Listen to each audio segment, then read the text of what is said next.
Excuse me. Don't talk to this mic and I'll give you free coffee. Taga saan po kayo, ma'am? Ano pong favorite shampoo niyo? Ano pong alaga niyo? Alam niyo po ba kung ilan ang bituin sa kalawakan?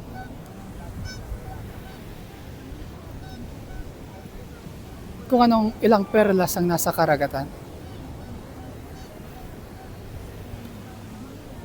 At dahil dyan, meron ka ng free coffee.